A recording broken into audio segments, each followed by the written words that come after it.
অমুসলিম ভাইরা টোল করছে ইসলামকে নিয়ে। তার কারণ এই সমাজ বেতন দিয়ে মুয়াজ্জিন রাখবে না, পেটে ভাতে মুয়াজ্জিন রাখবে। পেটে ভাতে মুয়াজ্জিন জানেন? পেটে ভাতে মুয়াজ্জিন আলাদা, বেতন দিয়া মুয়াজ্জিন আলাদা। যদি বলেন কেমন?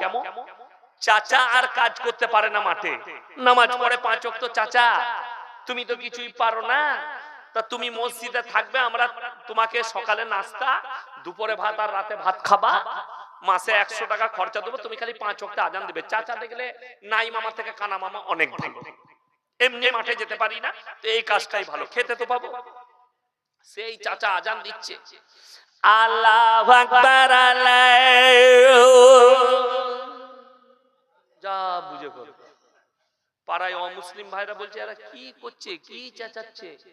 ফজরের সময় আজান দিচ্ছে, আসসালাতু খায়রুন মিনাল,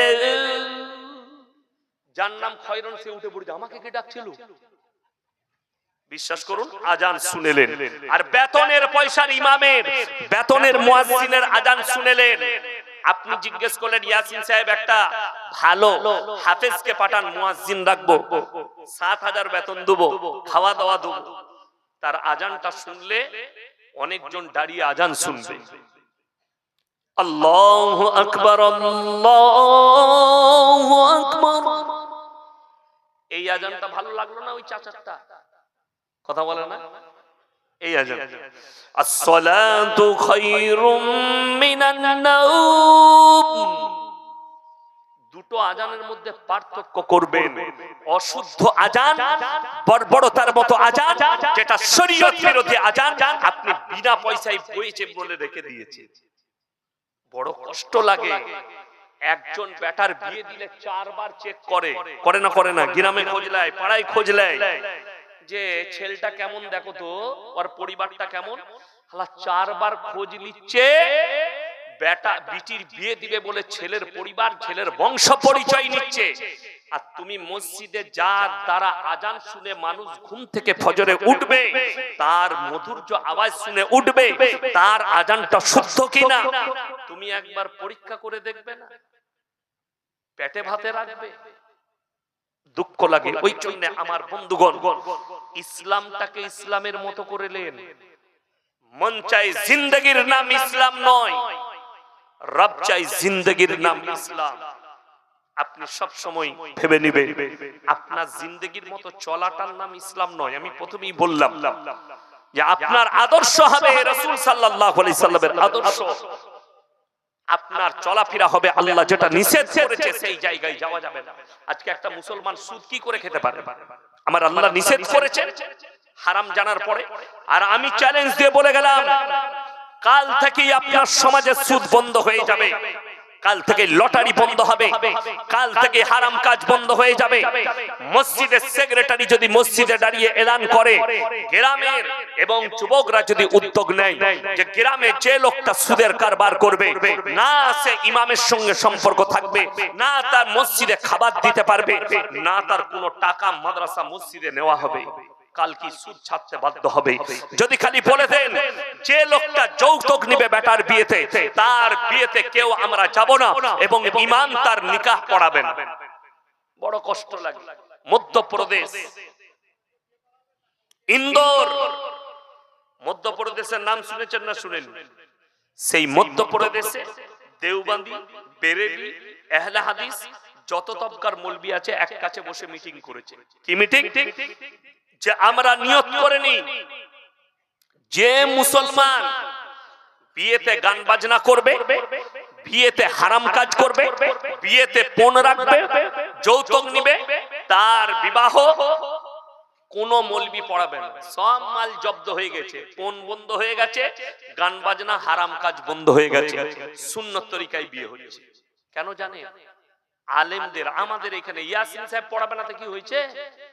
ওই মৌলবিকে নিয়ে আয়, তাকে বললে অসুবিধা নাই, আপনাকে 2000 টাকা দেবো, সে চলে এসে বিয়ে পড়িয়ে দিল। পণ প্রথার বিয়ে, হারাম কাজ চলছে বিয়ে, এই তো হচ্ছে আমাদের, এই জন্য পরিবর্তন নাই। আপনি মসজিদে দাঁড়িয়ে বলে দেন গ্রামের সেক্রেটারি যে লটারি ব্যবসা করবে না, তার মসজিদে চাঁদা নেওয়া হবে না, তাকে সমাজে মিশতে নেওয়া হবে, কালকে লটারি বন্ধ হয়ে যাবে। সেই লোক আর করতে পারবে না।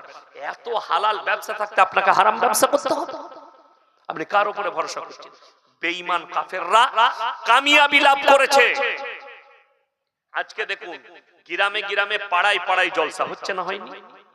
কথা বলেন, জলসা হচ্ছে না হয়নি? পাড়ায় পাড়ায়, গ্রামে পাড়ায় পাড়ায় জলসা, জুম্মাই বায়ান, মিলাদ হচ্ছে, অমুক হচ্ছে, ইজতেমা হচ্ছে, বহুত কিছু হচ্ছে। তারপরও বেঈমান কাফেররা কামিয়াবি লাভ করেছে। আমরা কামিয়াব হতে পারি? এত জলসা করার পর কি হচ্ছে? বক্তা দিকে খালি পয়সা দেওয়া হচ্ছে, আর কিছু না। এই বক্তা গলা ভালো, এই বক্তার বলা ভালো, আমলের বেলায় কিছু নেই। আজকে আমাদের রাজ্যে যদি 100টা জলসা কমিটি থাকে, 90টা জলসা কমিটি বেনামাজি নামাজি, অথচ জলসা দিচ্ছে লাখ লাখ টাকা মানুষের কাছে চাঁদা নিয়ে। ওই জলসা করার থেকে না করা ভালো। আমি, আপনারা দেখেছেন কিছুদিন আগে আপনাদের এই ডোমকল ইসলামপুর থানায়, গ্রামের নাম করবেন, একটা গ্রামে জলসায় এসেছিলাম, মোবাইলে দেখেছি মেলা বসানো নিয়ে আমার সাথে ঝামেলা হয়েছে। আমি চলে যাচ্ছিলাম, যাই হোক জলসা করেছি। সেই মাদ্রাসাকে আল্লাহ কামিয়াবি দান করুন, সেই মাদ্রাসার সেক্রেটারিকে আল্লাহ তাআলা ভালো রাখুন, সেই মাদ্রাসাকে আল্লাহ উন্নতি লাভ করুন। যাই হোক, না বুঝে আমার সাথে ঝামেলা করেছে, কিন্তু জানেন এই বিপদে মসুল দিতে হয়েছে। গত পরশু ধুলিয়ানে একটা জলসা ছিল, সেই জলসায় মেলা বসিয়েছিল। একটা নাগর দলায় একটা বাচ্চা মেয়ে চেপেছে, তার মাথার চুল আটকে স্পট ডেট হয়েছে, স্পট ডেট, মারা গেছে বাচ্চা। ইসলামী শরীয়তে মেলা, অথচ জলসা।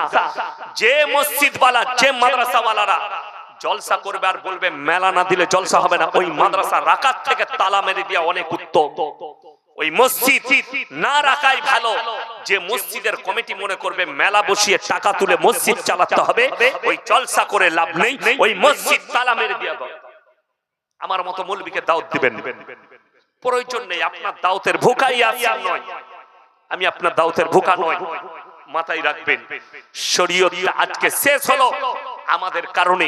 আমরা জলসা করছি, টাকা খুঁজে নিয়ে পালিয়ে যাচ্ছি, হক বলার মুখ রাখছি না, আমরা প্রতিবাদ করতে পারছি না যে কেন এই ধরনের একটা ইসলামিক কালচার একটা ইসলামী জলসাই হয়, কেন একটা নারী রাস্তায় ঘুরে বেড়াবে।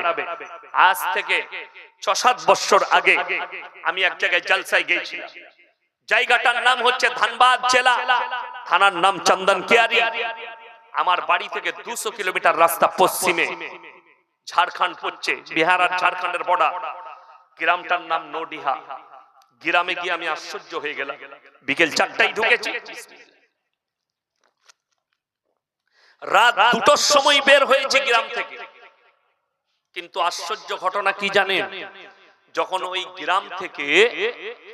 গ্রাম থেকে বেরোচ্ছি রাত 2টোয়, আমার একজন বন্ধু আছে ওই গ্রামে, মুফতি মনজার আলম কাসমি, খুব ভালো মুফতি।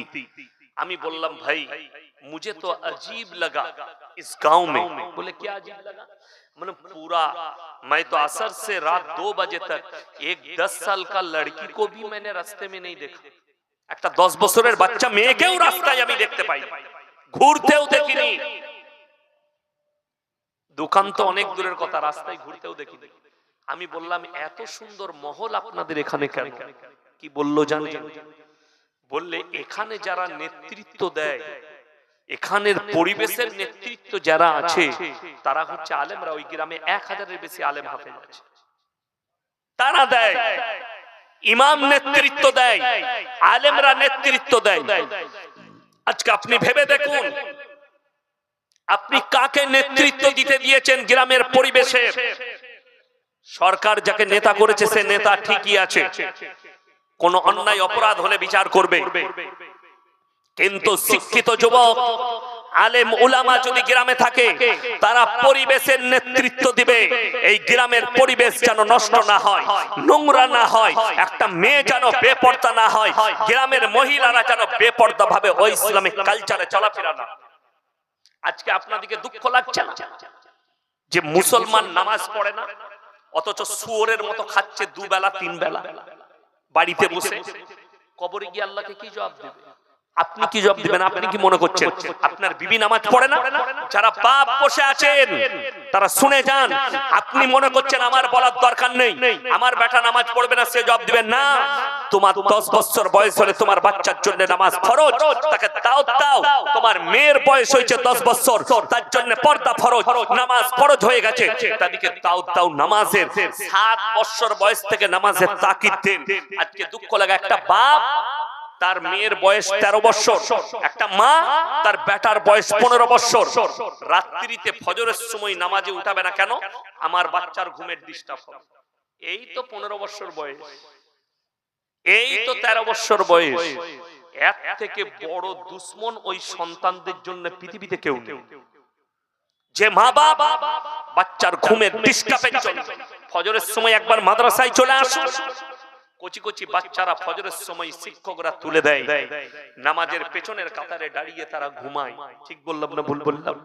কিন্তু ফজরের সময় তুলে দেয়, নামাজে তাদের ঘুমটাই হচ্ছে নেকি। তারা দাঁড়িয়ে ঘুমাবে, উঠা বসা করবে, কিন্তু ওই ছাত্রটা যখন ফাঁস কাতারে চলে যাবে, বালিগ হয়ে যাবে, বড় হয়ে যাবে, তখন না তার চোখে ঘুম থাকবে, সে তার আমলটা ঠিক করবে। সে জানবে এটাই আমার জন্য নেক আমল, আর আমাকে নামাজ কম্পালসরি পড়তেই হবে। আল্লাহ নবী বললেন, যার নামাজ নেই তার মধ্যে ইসলাম নেই। যদি কোনো মেয়ে নামাজ না পড়ে আর তার বাপ, তার স্বামী, তার ভাই চুপচাপ দেখে আর তাদেরকে যদি দাওয়াত না দেয়, এই বাবা মাকে, এই বাপকে, এই ভাইকে, এই স্বামীকে সঙ্গে নিয়ে জাহান্নামে প্রবেশ করবে। একটা নারী একা জাহান্নামে যাবে না, তার স্বামীকে নিবে, তার বেটাকে নিবে, তার ভাইকে নিবে, তার বাপকে নিবে, একসঙ্গে করে নিয়ে জাহান্নামে ঢুকবে। আল্লাহ, এটা আমার বাপ জীবনে আমাকে নামাজের দাওয়াত দেয়নি, জীবনে আমাকে পর্দার দাওয়াত দেয়নি, জীবনে আমাকে শালীন পোশাক পরতে বলেনি। আল্লাহ, এই হচ্ছে অপরাধী। এটা আমার স্বামী বিবাহের পর থেকে একদিন পর্দার কথা আমাকে বলেনি, নামাজের দাওয়াত দেয়নি, নিজেও পড়েনি, আমাকেও দাওয়াত দেয়নি। সে তোমাকে টেনে নিয়ে জাহান্নামে ভরে দিবে। তুমি বেটা, তোমার মা যদি অশ্লীল কাজে লিপ্ত হয়, তোমার মা যদি বেপরদা ভাবে ঘুরে, তুমি বেটা হিসাবে তোমার নৈতিক দায়িত্ব, মা আমি তোমার সন্তান, আল্লাহর কাছে জবাব দিতে পারবো না, তুমি নিজেকে পর্দা করে নাও, ঢেকে নাও, নামাজটা পড়ো। আপনি কি মনে করছেন বরকত তো আমাদের সমাজের লোক মনে করেছে মৌলবীদের তাবিজে বরকত আসে? আমাদের তাবিজে বরকত হলে তোমার মসজিদ আমি ইমামতি করতাম, ঘোড়ার ডিম করতাম, ব্যবসাগুলো ডোম করলে তোমাদের হতো, মৌলবীদের হতো। দোকানে তাবিজ টাঙিয়ে রেখেছে বরকতে, তোমার ইনকাম সারা দিনে 5000 আর মৌলবী মাসে পায় 5000। বরকতটা কার দরকার, তোমার না মৌলবীর? মৌলবী। তাহলে আমাদের তাবিজে বরকত হলে তুমি আগে বড় লোক হবে না আমরা আগে বড় লোক হব? এইটাই সমাজকে কি বুঝাবে? যদি বলেন হুজুর বরকত কিসে আসবে, শুনেলেন আল্লাহর নবী সাল্লাল্লাহু আলাইহি সাল্লাম হাদিস বর্ণনা করলেন, যারা 5 ওয়াক্তের নামাজি হবে মৃত্যুকাল পর্যন্ত আল্লাহ তাদের রুজিতে কমি দিবেন না। জোরে বলুন সুবহানাল্লাহ। সবাই নামাজ পড়বো, হাত তুলে বলুন তো ইনশাআল্লাহ। 5 ওয়াক্তের নামাজ, যুবকরা সাধারণ সকলে নামাজ কম্পালসরি। নামাজকে বলো না কাজ আছে, কাজকে বলো আমার নামাজ বাকি আছে, সব পড়ে থাক। তুমি যদি বলো আমার ফুলকপি গুলো পানি না দিলে মরে যাবে, দিতে দিতে আজান হয়ে গেছে, ফেলে দিয়ে পালিয়ে সব পরে দিবে, আল্লাহ যেটা তোমার তকদিরে রেখেছে কেউ মিটাতে পারবে? কথা বলেন, তকদিরের মালিককে আল্লাহ। আল্লাহর উপরে ভরসা করো।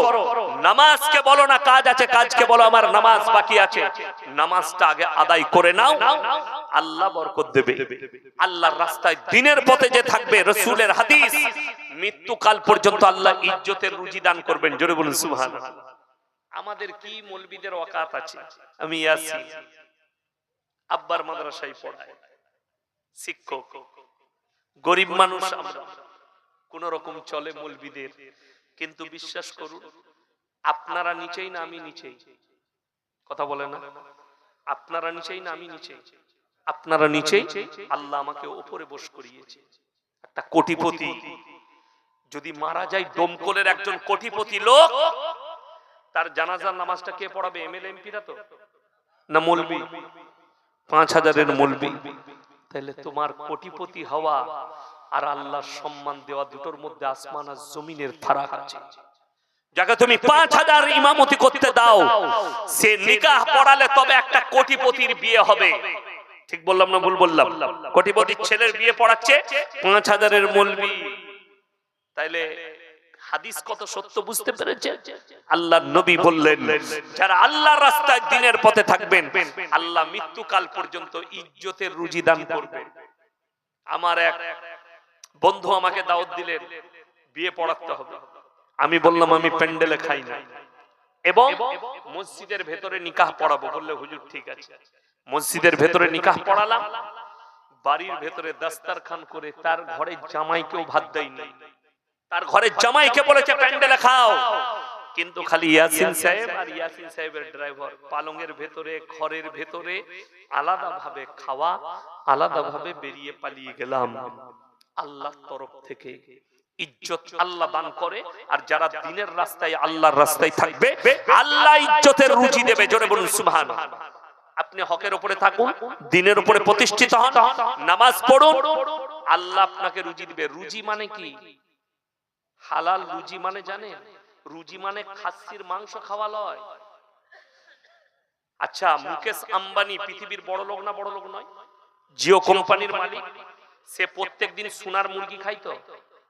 সোনার মুরগি খাওয়া যাবে?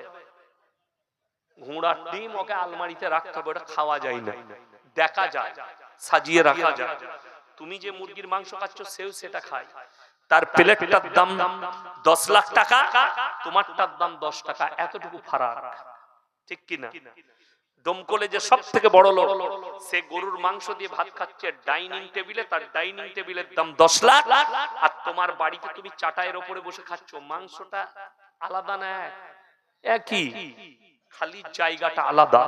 আপনি খাবার খাচ্ছেন পেট পুরে, আপনার বাড়িতে দস্তরখানে বসে আল্লাহ একটা পাগলকেও রুজি দিচ্ছে ডাস্টবিন থেকে কুড়িয়ে, একটা ভিখারিকেও আল্লাহ রুজি দিচ্ছে হাত পাতিয়ে।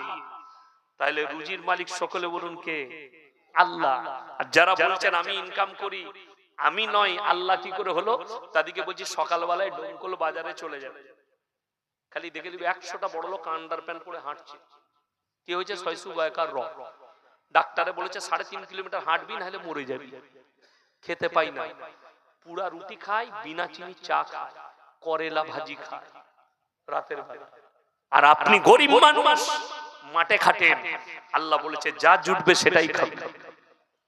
গরুর মাংস আর ওই জলসাই, খিচুড়ি, বিরিয়ানি, যা জুটবে সব চালিয়ে কোনো অসুবিধা নাই। আর বড় লোক, কোটিপতি লোক জলসাই এসছে, হুজুররা বলছে কি দুবো? আমি না খিচুড়ি খাই না, গরুর মাংস চলে না, সবজি কিছু করে না? বলছে হ্যাঁ আছে, একটু করেলা আলু ভাজি। বলছে ওইটাই দেন, আর একটা পুরা রুটি। কোটি টাকার মালিক, রুজির মালিককে আল্লাহ। কোরআন শোনাবো। ওয়াজকুর ফিল কিতাবি মারইয়াম ইদিন তাবাদাত মিন আহলিহা মাকানান শারকিয়্যা। মরিয়ম, ঈসা নবীর মা, সূরা মারইয়ামে আছে, যখন নিজেকে পূর্ব দিকে এক স্থানে পর্দা করে নিল, একটা ঘরের মধ্যে বন্দী করল, এবং আল্লাহ তাআলা জিবরিল আমিনকে পাঠালেন। ফাত্তাকাদাত মিন দুনিহিম হিজাবান ফারসালনা ইলাইহা রূহানা ফাতামাসসালা লাহা বাশারান সাওয়্যা। আমি যখন আমার ফেরেশতা জিবরিল আমিনকে পাঠালাম, সুসংবাদ দাও একটা পুত্র সন্তানের, আমি তার গর্ভে আমার নবীকে প্রেরণ করতে চাই। জোরে বলুন সুবহানাল্লাহ। মরিয়ম বললেন, আল্লাহ আমাকে কোনো মরদ মানুষে স্পর্শ করেনি, আমি কোনো ব্যভিচারিণী নয়, আমার বাচ্চা কেমন করে হবে? আমার আল্লাহ বললেন বলে দাও কুন ফায়াকুন, আমি আল্লাহ খালি বলবার সঙ্গে সঙ্গে হয়ে যাবে। জোরে বলুন সুবহানাল্লাহ। এই ঘরের মধ্যে বন্দী, পেটে ঈসা নবী, আল্লাহ জান্নাত থেকে খাবার পাঠাচ্ছেন। জোরে একবার বলুন সুবহানাল্লাহ। কোথা থেকে বললাম? জান্নাত। দামি দামি ফল ফ্রুট, দামি দামি খাবার, হযরতে জাকারিয়া প্রশ্ন করলেন, ক্বালা ইয়া মারইয়ামু আন্না লাকি হাদা, ওগো মরিয়ম এত সুন্দর ভালো মন্দ খাবার দাবার তুমি কোথা থেকে পাচ্ছো? মরিয়ম উত্তর করলেন, ক্বালাত হুয়া মিন ইনদিল্লাহ ইন্নাল্লাহা ইয়ারযুকু মান ইয়াশাউ বিগাইরি হিসাব। আল্লাহ যাকে ভালোবাসেন, আল্লাহ যাকে পছন্দ করেন তাকে বেশুমার রিজক দান করেন। কোথা থেকে দেব, কেমন করে দেব, আমি আল্লাহ ছাড়া পৃথিবীর কেউ জানে না। আল্লাহ কার কোথায় রুজি মেপেছে আল্লাহ ছাড়া কেউ জানে জানে না। আজকে জলসা, আপনার বাড়িতে বিয়ে এসেছে, স্ত্রীকে বলেছেন আজকে রাত্রে বেলায় মাংস ভাত হলো, কাল সকালে দেশি মুরগিটা একটু জবাহ করবে, দেশি মুরগি দিয়ে ভাত সকাল বেলায় খাবো দুই বিয়ায়ে। আল্লাহর কসম বলছি, তোমার সকালের ভাতটা যদি ডোমকল হসপিটালে লেখা থাকে, পৃথিবীর কেউ আর তোমার ভাত মাপতে পারবে না। আমার আল্লাহ যদি ওখানে লিখে রাখে চলে যাবে ওখানে। রুজির মালিক সকলে বলুন কে? আল্লাহ। আল্লাহর উপরে বিশ্বাস রাখুন। যাদের বিশ্বাস নেই, ফজরের নামাজ পড়ে উঠে একবার গাছের দিকে তাকাবেন। একটা মানুষ আল্লাহ তাকে পরিশ্রম করার পরে খাবার দেয়, দেয় না? দেয় না? রুজি পরিশ্রমের পরে দেয়। আপনার বিবিকে রাঁধতে হয়, আপনাকে ইনকাম করতে হয়। আর একটা গাছের পাখি, একটা সমুদ্রের তলের প্রাণী, আল্লাহ বিনা পরিশ্রমে তাদেরকে রুজি দান করেন। চলে বলুন সুবহানাল্লাহ। তাদেরকে পরিশ্রম করতে হয়, ইনকাম করতে হয়, রান্না বান্না করতে হয় না। বিজ্ঞান বলছে সমুদ্রের তলে 3 ভাগ প্রাণী আছে, তাদের মধ্যে সবথেকে বড় প্রাণীর নাম হচ্ছে নীল তিমি। 24 ঘন্টায় 100 কুইন্টাল খাবার খায়। আমি আল্লাহ রুজি দান করি। জোরে বলুন সুবহানাল্লাহ। আমি আল্লাহ রুজি দান করি। দেখবেন অনেকজন, একটা বক্তা একবার 24 পরগনায় বলেছিল যে মুসা নবী একবার খানা রান্না করেছিল, সমস্ত মখলুককে খাওয়াবো। সুলাইমান, এই ঘটনাটা, এই কথাটা জাল কথা, এই হাদিস সহি নয়, মাথায় রাখবেন। রুজির মালিক সকলে বলুন কে? আল্লাহ। একটাই প্রাণী সব খেয়ে নিলেন, এইটা একটা বানানো গল্প, এর কোনো ভিত নেই। যেমন গত 3 দিন আগে আমি এক জায়গায় জলসায় ছিলাম, কোন একজন বক্তা বললেন জলসায়, যদিও তারপরে তিনি আমার কাছে স্যালেন্ডার হয়েছেন, আমাদেরই বক্তা, ভালোবাসার লোক, তিনি বয়ান করছিলেন। বয়ান করতে করতে বললেন যে বাবা, বড় পীর আব্দুল কাদের জিলানী রাহমাতুল্লাহ আলাইহি যখন চলে গেলেন দুনিয়া থেকে, কবরে ফেরেশতারা প্রশ্ন করলো, কল আমার রব্বুকা, তখন ফেরেশতাকে এক চর মেরে দিলেন। আমি বললাম ভাই, কবরে আপনি ছিলেন? কথা বলেন না। কবরে থাকতে হবে তো, নাহলে আপনি কি করে জানলেন ঘটনাটা? এই কথাটা জাল কথা, ভিত্তিহীন কথা। এই ধরনের গল্প যদি কেউ বলে, এর দ্বারা ইসলামের ক্ষতি হবে, লাভ এতটুকু হবে না। খালি যারা দেখবেন এই গাঁজাখুরি গল্প পছন্দ করে, তারা বলবে ওরে বাবা রে, বড় বীর গানা বড় বীর ছিলেন। বুঝে না কি বলবো? মানুষ, আল্লাহ তাআলা আপনাকে দ্বীনের উপরে প্রতিষ্ঠিত করুক, বলুন ইনশাআল্লাহ। সমাজকে শিক্ষিত করুন, দ্বীনি শিক্ষা দেন, নামাজ কম্পালসারি করুন, পর্দা ইসলামে ফরজ না ফরজ নয়, আত্মা সমীক্ষা করুন নিজে। আমি আমার পরিবারকে কতটা পর্দায় রেখেছি, পর্দা যদি ফরজ হয় কতটা পর্দা করেছি। আমার যুবক যারা আছো, যাদের নতুন বিয়ে হয়েছে, যাদের বিয়ে হয়নি, বিয়ে হবে, তারা মাথায় রাখবে, তোমার বিবি, আমাদের দেশে এখন নতুন নিয়ম উঠেছে, আমার যারা বাপের বয়সী আছে এরাও অবাক হচ্ছে, আগেকার যুগে এরকম ছিল না। আমার জামানাতে আমাকে বললো আপনাকে একবার সবাই দেখবে, তো একবার এসে বসুন। আমি গিয়ে বসলাম, সবাই আমাকে দেখলো। এখন আবার নতুন সিস্টেম উঠেছে, যেদিনে বউ ভাত হচ্ছে, ছেলেকে বৌমাকে চেয়ারে পাশাপাশি বসিয়ে দেশের লোককে দেখাচ্ছে। আপনাদের এখানে হয়? হয়। যুবক দিকে বলছি টাকা লিবার জন্য।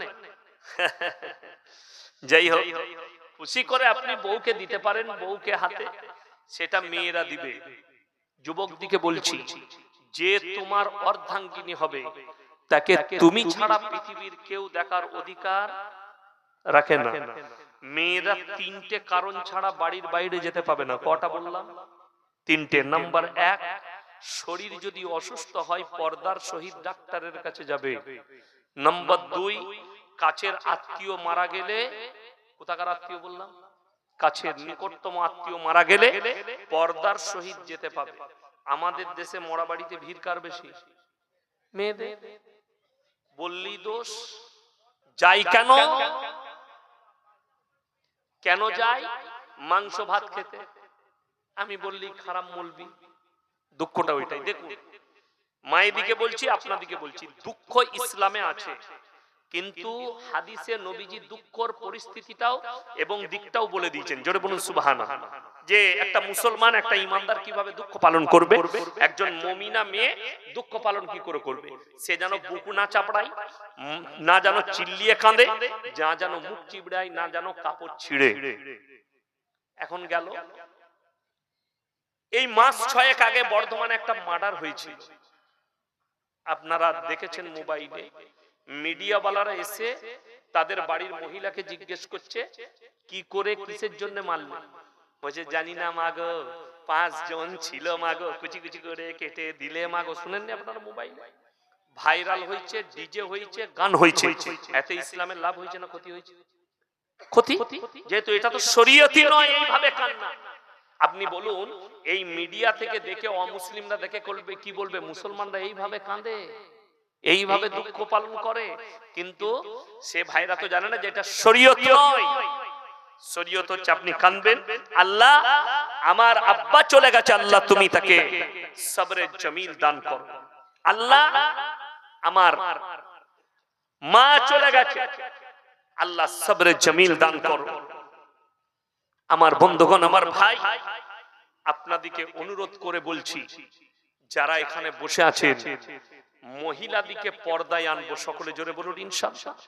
আচ্ছা বলুন তো, একটা 1 টাকা দামি পালস চকলেট, সেটা প্যাকেটের মধ্যে থাকে না খোলা থাকে? প্যাকেটে। সেটা যদি কেউ খুলে প্লেটে রেখে বিক্রি করে, কেউ কিনবে? কথা বলে, কেন কিনবে না? এর মধ্যে ধুলা পড়েছে, বালি পড়ে গেছে, এটা আর কেউ পৃথিবীর কিনবে না। এটা খেলে আমার পেটের ক্ষতি হবে। হাই রে মুসলমান, মানুষ 1 টাকা প্যাকেট একটা চকলেটের মূল্য বুঝেছে, নিজের বিবির ইজ্জতের মূল্য বুঝলো না, বিটির ইজ্জতের মূল্য বুঝলো না। অথচ কোরআনে আছে, ওয়াদরিব খুমুরিহিন্না আলা জুনুবিহিন, হে নারী তুমি পর্দা নির্ধারিত করো, নিজেকে ঢেকে নাও, কোনোদিন তোমরা ধর্ষিত হবে না, লাঞ্ছিত হবে। এবার জেরেস করে এনেছে, ফরজ নামাজের পরে ইমামের নেতৃত্বে সম্মানিত মুনাজাত করা, এটা কি সুন্নত নাকি বেদাত? কোরআন হাদিসের আলোতে জানালে উপকৃত হব। ওই ঝামেলা করে মারামারি করো লাঠি নিয়ে তোমরা। গতকাল কলকাতার ফুটবলে মেসি এসেছিল, সেখানে টাকা দিয়ে টিকিট কেটেছিল, কিন্তু কেউ মেসিকে দেখতে পায়নি, তাই স্টেডিয়ামে ভাঙচুর করেছে এবং কিছু মুসলিম যুবকও আফসোস করছে আমরা মেসিকে দেখতে পাইনি। পস্তাতেই জান্নাতে যাবে, তাই না? একটা হাদিস আছে, যার সঙ্গে যার মহব্বত তার সঙ্গে তার, তাই না? কিয়ামত। তো তুমি মেসির সাথে থাকবে কিয়ামতের দিনে, মেসি নিশ্চয় জান্নাতি তোমার মতে, তাই কি না? আমার দুঃখ লাগে কি জানেন, আমরা যেখানে যাই, আমি গেলে স্টেজ থেকে নামার পরে কিছু ছেলে বলে হুজুর সেলফি লু, সেলফি লাই, তুলো, তুমি জবাব দিবে আল্লাহর কাছে। তবে আমি আজকে এই বাই ক্যামেরা বলে যাচ্ছি, যারা সেলফি তুলছেন, যদি খোদা না খাস্তা আমার মৃত্যুর খবর পান, ডিলিট করে দিবেন, না হলে আপনি আল্লাহর কাছে জবাব দিবেন। আমি কিন্তু এর দায়ী নই। ইসলামে বিনা কারণে ফটো তোলা হারাম। ইসলামের প্রচারের জন্য ভিডিও ঠিক আছে, প্রচার যার দ্বারা ইসলামের লাভ হবে। আচ্ছা, আমার সঙ্গে সেলফি তুলে অনেক যুবক কেন তুলে জানেন? নিয়ে গিয়ে তার প্রেমিককে দেখায়, আমার যা তা বাবা কি আদাই ইয়াসিন সাহেবের সাথে ফটো তুলেছি, মানে ওর ভালোবাসাটা আরো বেড়ে গেল। হুজুরের সাথে সম্পর্ক, মানে ভালো ছেলে পেয়েছি কিন্তু গুটকা খোর। ফটো তুলছে আমার সাথে, কিন্তু চুল কেটেছে শুয়োরের মাথার মতো, তাহলে মহব্বতের কি দাম রইল? ফটো তুলছে আমার সাথে, জীবনে নামাজ পড়ে না, লাভ কি হলো? লাভ কিছুই নেই। ফটো যদি তুলো, রাজগ্রাম বলে একটা জায়গা আছে, সেখানে একটা ছেলে আমার এমন ভক্ত, সে সবকিছু ছেড়ে দিয়েছে, আমার মতো লুঙ্গি পরে, চুলটা আমার মতো রেখেছে, টুপি পরে, নামাজ পড়ে, 5 ওয়াক্ত মুখে দাড়ি রেখেছে। আমি তার লেগে দোয়া করি। এইটা হচ্ছে ভক্ত, নিজেকে পরিবর্তন করা, ওইভাবে নিয়ে আসা। কিন্তু প্যান্ট পরছে হারাম খোরের মতো, ভালোবাসে আমাকে, হুঁটোগুলো ছিঁড়া, কানেতে বালি, হাতেতে চেন, কেন পড়বে? আমার কালকের বক্তব্য, সালমান খান ও শাহরুখ খান কেউ কি বাবরি মসজিদের জন্য কোনো টাকা দিয়েছে? এবং আপনি গতকাল হুমায়ুনের সঙ্গে সাক্ষাৎ করেছেন, সে কিছু বলল কি? হুমায়ুন বাবু আমার কাছের মানুষ, আজকের সম্পর্ক নয়, অনেক দিনকার। আমি যেদিন থেকে জলসা করছি, আমি উনার এলাকায় বহু জলসা করি, সেদিনও ছিলাম। কালকে আমি বেলডাঙ্গা জেলিলিয়ায় ছিলাম, উনার সাথে কথা হলো, বলে একসাথে চা খাবো। আমি বললাম আসুন, একটু কথা হবে, তাই সাক্ষাৎ। আর এইগুলো এআই দিয়ে বানানো হচ্ছে, যেগুলো সালমান খান শাহরুখ খান টাকা দিচ্ছে, এগুলো এআই দিয়ে বানানো। এইসব ফলস খবর ছড়াবেন না, এর দ্বারা ইসলামের ক্ষতি, জাতির ক্ষতি। কি বুঝলেন? কি করতে? আর যাদের কথা লিখেছেন, আমি তাদেরকে মুসলমান বলে মনে করি না। কি বুঝলেন? মুসলমান হওয়ার জন্য প্রথম শর্ত হচ্ছে আল্লাহর উপরে বিশ্বাস। কার উপরে? আল্লাহর উপরে বিশ্বাস। দ্বিতীয় শর্ত হচ্ছে নবীর উপরে বিশ্বাস। তৃতীয় শর্ত হচ্ছে কোরআনের উপরে বিশ্বাস। চতুর্থ শর্ত হচ্ছে ফেরেশতাদের উপরে। আর পঞ্চম শর্ত হচ্ছে কিয়ামতের দিনের উপরে।